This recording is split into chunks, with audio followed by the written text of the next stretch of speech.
Hi, in front of me is CAT S61 and today I would like to show you how you can download and apply live animated wallpaper called Magic Fluids. First of all, go into Play Store and type Magic Fluids in the search bar.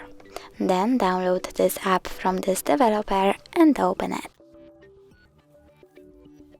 Now click at the bottom right corner on the three lines, choose Settings and click I accept. Over here you can customize your wallpaper however you want to.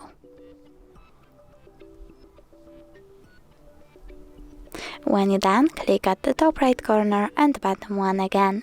Choose Set as Live Wallpaper, click on Set Wallpaper over here and decide if you want to see it on home screen or home screen and lock screen by clicking on one of the options.